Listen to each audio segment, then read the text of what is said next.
Oh God, I can't sleep. Then it's time for you to come into the Insomnia Hour.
Welcome, my Insomniacs, to another Insomnia Hour talk show. I am Sasha George, your sensuous voice on the airway, here to bring you another interview. You were just listening to Imaginary Mary from Anxious Annie, and today I'm going to be interviewing one of the founding members, Mike Possum, who will give us insight to Anxious Annie. And it's quite interesting, is I didn't know about this band by going to a music venue. It was quite interesting. I met Mike Possum on Facebook. We would jump to specific shows that were hosted live where people talk and stuff, and he was always there commenting, and we became great friends.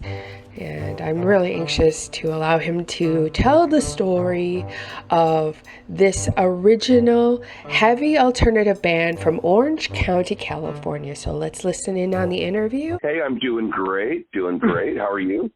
I think I'm really excellent, considering I'm talking to you and your phenomenal talents through Anxious Annie. Thank you. I appreciate that.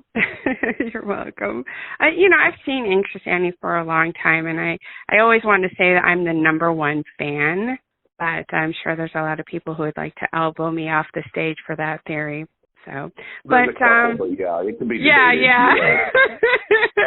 But we're here today to talk a little bit about your history and your aspirations and the effect on the culture here in California, because you guys have a diverse sound that it just doesn't seem California-ish.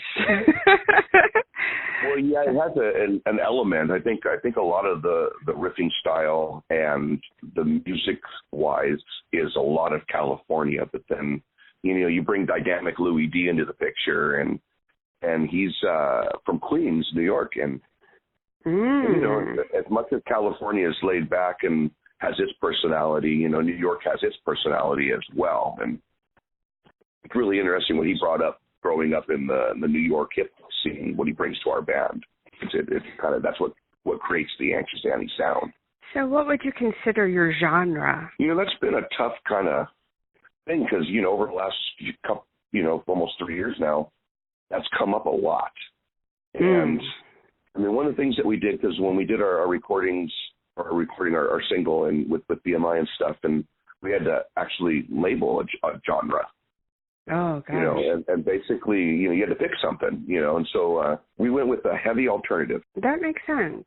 Because a lot of what we do is metal, but the way we approach the song lyrically and arrangement-wise, it's not in that metal formula. Right. It's more of an alternative thing, especially with the vocals, too. Yes, and I really want people to understand the full-on history. Where did this start with you, Mike? And I'm sure there is a beginning did you start with a band first and then suddenly this leapt into your concept? No, it was kind of a funny story because I was working in the medical marijuana industry here in California, as what they call a bud tender. Which we all know now here in California it's legal. It was legal then too. Oh, really? I didn't know that. It was a medical place, Okay. And so in comes walking Louis D to come pick up a little bit of, the services that we had at the medical marijuana place. He might be talking about it. He might get mad. I don't care. It's a funny story. And so, I got to know Louis over a period of about 6 or 8 months. And, he'd come in, I'd see him once a week or so. And he'd come in, he was always talking about being in the studio and working on this project. He was doing a solo thing. And he had a couple, like a guitar guy and a drum guy working with him. And he's talking about doing recordings and, he played some of it for me. And I just kind of got to know Louis. And around the same time, I had saved up for a new guitar because I'd been jamming with a friend, just kind of messing around at that point. And it all kind of came together because I hit Louis up one day, after I got to know him quite a bit. And I'm all, hey, Louis, if you ever need anybody to come lay some guitar tracks on that, I know, last time we were talking, you're saying your guitar is kind of flaked out on you and stuff. I go, I just got this new guitar, I'll come and, just lay some freaking tracks. So he gave me a mixtape, and it was real. What Louis was doing at that time was real artsy. Mm-hmm. It was experimental, and he was taking samples of really cool old songs like Godzilla, Right. And he was sampling it in, and then doing like really crazy affected vocals over it, and then like really kind of crazy guitar stuff. Because he was inventive. Really know how to play guitar. He doesn't really know how to play guitar. He plays it as like a percussion instrument. Oh, okay, gotcha. It was really neat, and I learned how to play Godzilla, so I could put little tracks on it and do that. And then so we're in there kind of screwing around trying to figure out what to do because it was really, really experimental. And and I just started kind of playing some songs. I go, hey, dude, you want to check out some of the stuff I've been writing, And he goes, yeah, dude, I really totally want to. And I'm all right, cool. So I started. The fact is, I hear his voice in my head when you said that. I literally. Right, totally, and it just kind of clicked there. We had it came off like a real kind of Rage Against the Machine kind of vibe. Oh wow! We didn't even have a drummer. It's just Louis and I, started doing that back in like June of 2017, and then we didn't meet Al until September of that year. Now, Al is the drummer. Al was our original drummer. Oh, okay. Yeah, Al fills in here and there now. We have Dave Goods, our current drummer, but that'll be a little further in the segment when we get a little further down the chronological thing here. Absolutely. So Louis and I long story short, Louis and I were jamming, having fun, working on the songs.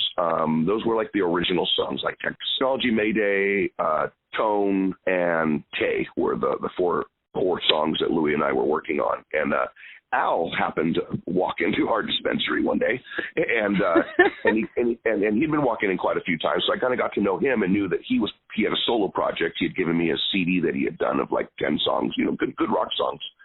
And he played like every instrument and sang on the CD. It was kind of cool. That's insane. That's awesome. Kind of did a Prince thing. Yeah, did all the guitar parts, all the bass parts, all the drum parts, did the vocals, and it's just good rock and roll, Right. And good out. So he had given me that, and I got to know him too. And he walks up one day and goes, "Hey, I kind of heard you were working with this vocalist guy." So the same thing I said to Louis, kind of, if you need someone to kind of throw some drum beats on what you're doing, I got a little time. That is awesome. so when me, Louis, Al, and I all got together, it just that's when the energy of Anxious Annie kind of started forming. So then we wrote 4 more songs.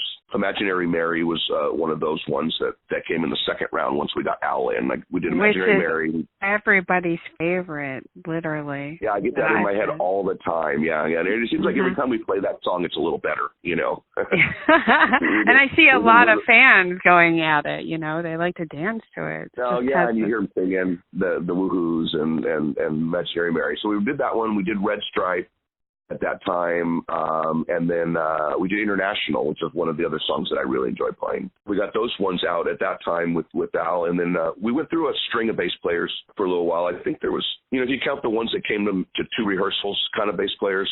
Right. We went through like 4 bass players. And our last bass player that we had was really good. This kid named Charlie. We had some health stuff, and we wanted to be a math teacher. God bless him. You know what I mean? Mm-hmm. He was amazing, and we actually had him play. He played the Bridging the Gap benefit we did last in 2018. Okay.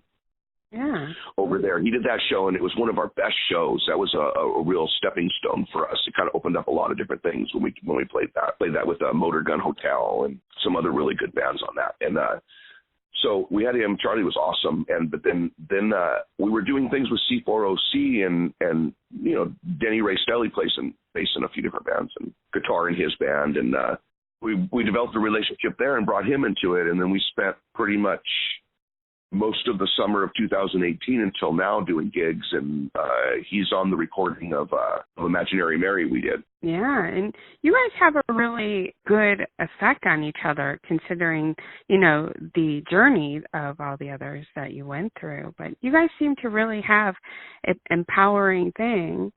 And now you said you have Dave Goody that comes in now. How is that? Dave's awesome.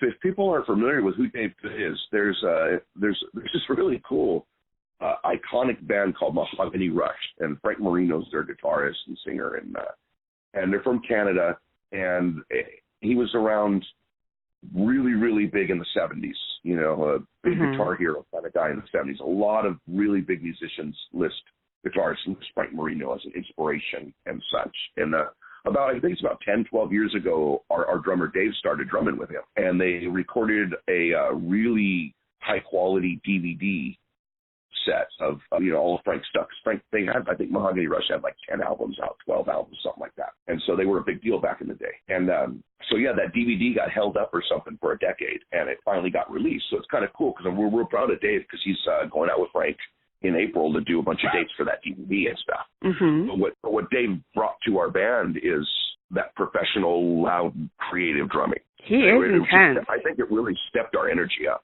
Right. He does have an intense drumming. I mean, I've seen some of his live shows on Facebook, and I'm just wow. It's fun to watch him. You're like, wow, he is fun. Now, Yes, but I always love his camera angle. Yeah, it cuts off his head, but you can see his drum and his playing. That's all that matters. Right? So you have this team. Awesome. And you finally have the balancing. So what was it like in the beginning, traveling to place? Did you feel that you functioned, and then now you are at a par that you like? The energy that we were able to create with the songs kind of drove the madness, because we were just getting up there and doing it. I didn't have a ton of experience in a live performance before Annie. I've been playing guitar my whole life, but I've always just been it's always been a thing for me. Mm-hmm. I did in my spare time. It was some people whittle, some people hike, some people do their thing. I just kind of sit around and write songs for me. So that was just your therapeutic stage. That was just my thing. I really liked playing, and I never really took a million lessons, or I had some lessons when I was a kid, familiarity as far as that. But everything that I've written or the progressions, the way they've worked out, they've all worked out for me just sitting there and making noise on that thing. Right. And, and it's progressed because I've been playing for 30 years now, 30 plus. Yeah, like when I've seen you playing, and I always am amazed at how you can play and still walk around and pay attention to the crowd. I mean, you're consistently multitasking, and I'm just like, how does his fingers not stop an interruption to the thought process that he's doing everywhere else? I mean, it's just, wow. Well, what happened in the last 10 years is on playing, because you were right when you hit on it. It's a very therapeutic thing for me. Mm-hmm. I'm able to portray emotions that I can't talk about and make them come out in sound and make them come out in sounds. And like about 5 years ago, my playing, it flipped to where I wasn't playing chords anymore. I was playing sound. Oh, okay. And to a musician, if it's in there, that really makes sense. You're like, oh yeah, I remember when that happened. Right. And for me, it's like, wow, that's interesting. I got to get back down to that C chord. Oh, what was that C chord again? You know what I mean? And you're thinking all these things in that second progression as you're going to the next chord, and then somewhere along the line in the progression of writing and trying to get emotions out in sound, it just turns into like a natural thing. You're like, oh, I know, I want to get to go to this sound right now, and it just goes. You're not thinking it's a C chord or a D chord or, oh my God, that's to the fifth on the da-da. I don't do that. I don't theory at all. So you're not meticulous. You just go off. It's like a scream or a sigh, and I can put it out in a guitar. That's amazing. You know what I mean? Because it's really strange. And then so I'll write the songs, I'll arrange the songs for that particular emotion or whatever kind of thing I'm dealing with at the time. Mm-hmm. And then I think that once it's arranged and set out in time, then I finally learned how to play it good enough that we can have a band behind it. And I'll give that over to Louis. That's been our formula since, the beginning. And then Louis just kind of works it, and then boom, we get together and just start doing it. Now, I want listeners to know that you'll understand Louis when you listen to some of these songs. The way he presents himself, the way he articulates the specific music is so unique. I truly feel that you have a gem. Well, it kind of blew me away, really, when I first started doing it, because, in my mind, when I was thinking, okay, I'm going to get this, I'm going to put this together, I was thinking, I've been jamming with some friends, like I was saying, but none of them wanted to get serious enough to really move to the next level and actually play. So it was in my realm of, hey, I got this handful of songs, I need to get other guys. Right. And I'd played with a few other people a few months before I met Louis. But when I got in there with Louis and the stuff he was doing, it was so, it's just, it's an energy. It fit your calling. Yeah, it fit the aggressiveness of the songs in a different way, though, because I always kind of envisioned like an Avenged Sevenfold kind of singer, you know what I mean? When I was writing the songs, I'm not a singer. I just kind of envisioned that heavy kind of aggressive metal kind of singing, because that's what I'm into. That's when I first heard you guys, I thought at first I couldn't hear the music right away, but I heard Louis. I thought he was like one of the members from the Beastie Boys. Well, he has that kind of East Coast sound. Yeah, but then when I came and then you guys had all of your music, it became something entirely different. Well, there's not a Beastie Boy riff in there. No, just the throwdown of the verbiage. It's just it's just the mannerisms. The way people from New York in the 80s that were into hip-hop talked. you know what I mean? And then with the music, it changes the whole perspective of that theory. That's we embrace the Beastie Boys comparison to a certain extent, that we're giving a true vision of New York at the time. Yeah. And now you guys have. So it's organic, it's real. That's he does that 24/7. It's not a stick. No. Like I said, when I first heard him, it was without the music, but then when he threw down with the music, it changed the whole dynamic. Well, yeah, he matches my emotion. Because he's really passionate about what he's talking about. Yeah. And then the drums come in, and it's just, you all just bring this element of empowerment, and it's like, holy crap, where did you guys come from? They should make a genre based off of Anxious Annie, or not alternative. You know what I mean? You could be the new. We're just really just trying to portray a real emotion. You know? And you do. You really do. It's those things that stand out that make your journey all the more dynamic. I really agree. I love the journey. The journey's been fun. I mean, we've played over. God, I got to go back through the count again because I lost track this year a little bit. I think we're at 80 shows we've done. Oh wow, 80 live shows. Yeah, that's insane. Right. Now this has all been in California, right? Have you? No. We've played Arizona twice. We played three different venues in Arizona on 2 different occasions, and then we played Vegas as well. We played the Double Down Saloon out there in Vegas. Oh, last nice. year. We did that with Tim Saxon and Brass Knuckle Voodoo. That was a really fun show. Do you plan, hopefully, to one day, travel across the states to like major cities? Well, yeah, we'd like to get out into some more areas and really kind of bring Anxious Annie out. It's been kind of the focus of 2019 has been more of a growing year for us as far as getting more solid members, and kind of defining our sound, because we were raw working it through in 2018. If that makes any sense, in 2019 it stopped being so raw and it started getting there. We have 3 new songs we did this last year. Hopefully we'll be able to get those recorded here pretty soon. I think you will. I really do. Yeah, because if you check out, anywhere on Facebook, Mike Anxious at Facebook or our Anxious Annie page there too as well, you'll see videos from a recent show at Malone's, and the 3 new songs are in those videos. Absolutely. I'll definitely throw those links down so people can follow them and start supporting and being a part of this unique group. We're real happy with the way the direction musically the band's been going, because we put out Adele. Adele we started playing back in January when we had Metal Mark Manat as our drummer. We had him through the end of 2018. He had to move to Virginia, which was kind of a bummer, but he was an incredible, like this double kick power drummer. That's when I started wearing earplugs, because he'd blow my freaking ear out when we were rehearsing. I never had to wear earplugs before, and then once we got Mark, I had to start wearing earplugs. Man. And what Mark was able to really do, I mean, it really sucked he had to move, but it opened up the door for us to get a drummer like Dave did. Yeah, and he really hard hitting. Yeah, and like you said, he brought in a professionalism that started to make you guys grow and more focal on that career you're looking to succeed with. I just want to get the songs out, and be able to play them through as many different places as I can. I wouldn't care if we were. Which songs do you feel is important to you, Mike? Which ones do you feel? Which song is the most important one to you? God, that's hard.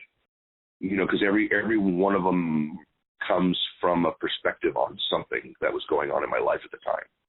Mm-hmm. So it's kind of hard to really pick. But I would say that the song that I really feel the most is Tone.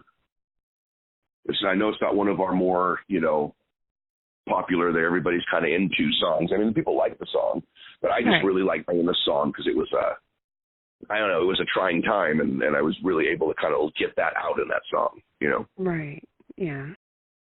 Magic the clock up. Knapsack the cap is like a lap off. Duck a checker, another second. Pop chip the flop is like a lecker. Mecca, checker pecker, yo. Chitlin on the pamper. Mob sip, the rip, it's like a ramper. Damper, cook. Anxious Annie on the soul.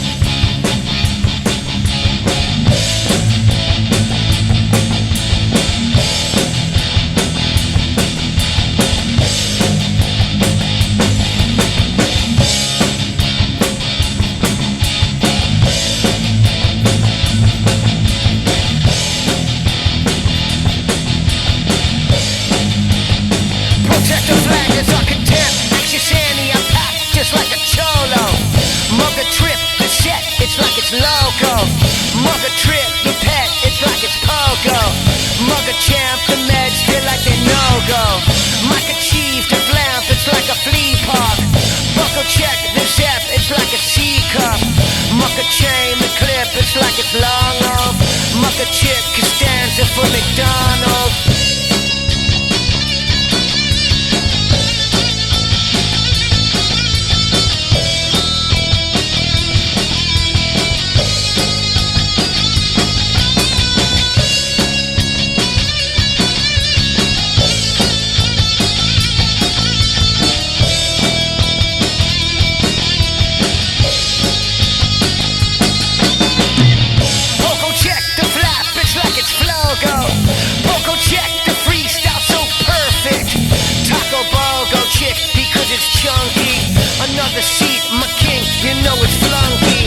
checker, a mucker chain, train, naughty, proper pimp.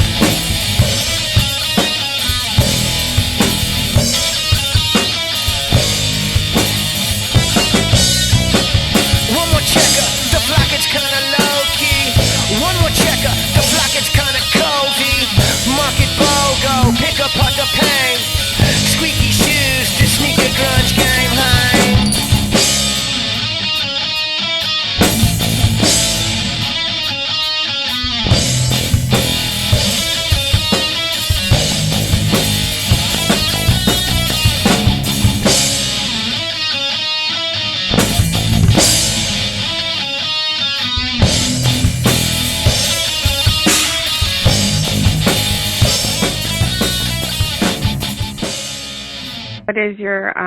What do you feel is the most favorable song to everybody that you play? Is it? Well, everybody loves the Mary Mary, of course. Our new song Hollywoodland and Bomb are really getting good feedback. I love when everybody comes up to the stage and they just really want to be participant with you, especially people with cameras. And I see a lot of people, they just like record watching you play your your guitar. It's amazing. No, it's fun. Yeah, we've gotten so much support from the local Orange County music scene. It's been wonderful. Right. You know, 'cause we're bringing a really different kind of product out there, and everybody's been real open-minded and enthusiastic once they see how much work we put in and how we execute. You know, everybody's like, oh, wow, this is really cool. And it's just the camaraderie between the bands. I've met so many awesome people over the last few years. I can't tell you how, happy I am to have been exposed to you guys. So tell me, the 2020, you have great plans? Yeah, 2020, we're refocusing. You know, like I said, in 2019 was more of a building year for us. And, and so we can get kind of things in the perspective of our next move. So basically what we're doing for 2020 is we're concentrating on doing higher exposure shows. Not doing as many shows, but doing really cool shows. With other bands? Yeah. Okay. With other really good headliners and kind of picking our dates now. I mean, because after 75 shows, gosh, we've played all over Orange County 4 times each, 4 times over. And we've been able to build up a really nice little fan base of people that like our Anxious Annie stuff. And, we just want to take it to the next level and do some recording this year. That's our main goal. We have a couple of interests, on the professional side of, people that wanting to do some stuff with us. And we're also even looking at just self-promoting our own EP as well, just getting in there and putting it, 'cause I got to get some new music on it. That's kind of been Annie's thing. We always have something new, Right. It's kind of going to be the focus next year is doing higher line shows and getting some recording and getting that kind of stuff out. And are you going to be putting out a lot of videos? Anything on other media aspects? We got a whole bunch of media start coming out. Our website's out now, anxiousanniemusic.com. That's out now, and you can go to that. That's still in the building process. We're going to be adding a bunch more new media to that coming up. We're going to have a merch shop for you, so you can get your Anxious Annie mugs and cups and shirts, and all of that's in the works right now as well. I want one. Right? I want one too. We have some Anxious Annie buttons, but now those are limited edition, out of stock. Oh, man. If you got an Anxious Annie button, hang on to that one, because that's... Exactly. Thank you so much for being on the show. I really appreciate you opening up and giving a little tidbits. And it's so awesome. Well, hopefully if anybody's listening, they will touch base with you. Is there an email that somebody can contact you? Yeah, you can. It's anxiousanniemusic@gmail.com.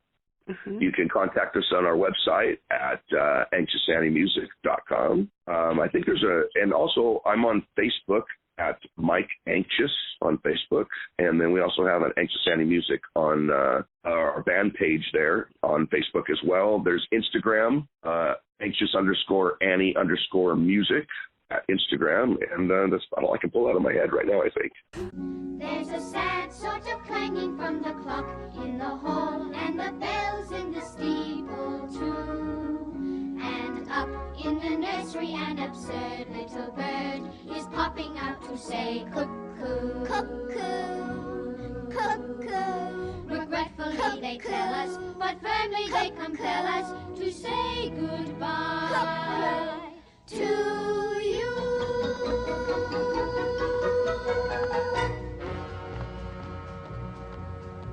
So long, farewell, our readers, and good night. I hate to go and leave this pretty sight.